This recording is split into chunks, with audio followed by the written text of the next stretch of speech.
Buenas noches. A nosotras nos correspondió el desarrollo metodológico de la psicología social durante las décadas de 1930 y 1940 de la psicología social psicológica.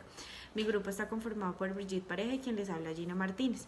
Entonces, en esta década los científicos sociales en general asumieron la aplicación de diferentes reglas metodológicas que eran elaboradas por los neopositivistas, que los neopositivistas eran un grupo de autores con características científicas, pues con conocimientos variados, que era el único procedimiento posible para validar el conocimiento, el único procedimiento posible para validar el conocimiento. La importancia de la experimentación en la psicología en ese periodo también iba muy de la mano con la física, porque en este momento se decía que la física era el mejor método. Entonces, hablando de método experimental, la influencia de la psicología, lo que hizo en la psicología social fue que se consolidara como una disciplina experimental. Entonces, la física hacía parte de las ciencias sociales. De este modo, el modelo de la ciencia en el positivismo logró que había como como una inclusión en el método experimental, el cual llevaba a la psicología social a afianzarse en la dirección experimental. En el método experimental, la psicología social tenía como la necesidad propia de buscar un objeto de estudio, por lo que los investigadores debían apartarse un poco de la psicología general. Por un lado, pues vamos a iniciar a hablar con un autor, que es Bartlett, como se citó en Garrido y Álvaro 2007, que hacía como una crítica al método que se venía usando anteriormente, cuando pues hablaba que había una inadecuación de diferentes diseños sistemáticos en laboratorios, que era como la manipulación de estas investigaciones.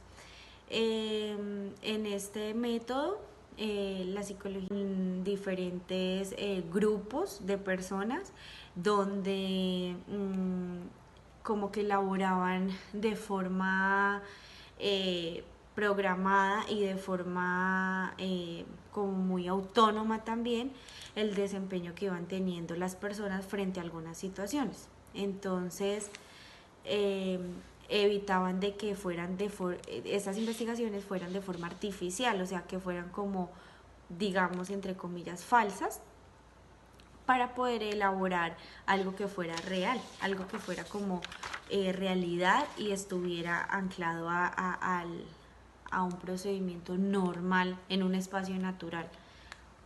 Ahí continúan. Entonces, ahí en este tiempo fue importante las investigaciones de Luria. Entonces, Luria hacía aportes interesantes al campo de la psicología al estudiar las formas de pensamiento de los diferentes grupos. Lo que hacía Luria era hacer una intervención, una comparación de los diferentes pensamientos en la población, para que las personas no se sintieran tan aisladas, sino se influyeran en estas investigaciones experimentales.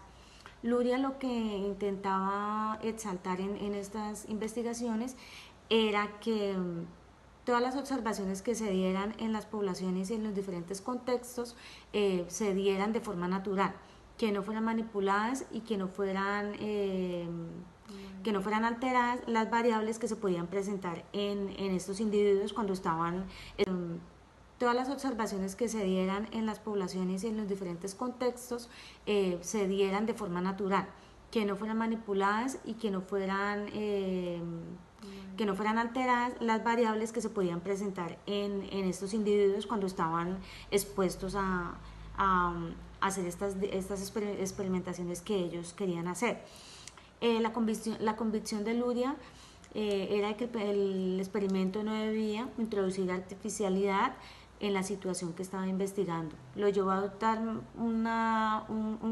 como un campo experimentado en el que la tarea no fuera como tan familiar y que fuera significativa para la persona y que también fuera importante para el investigador.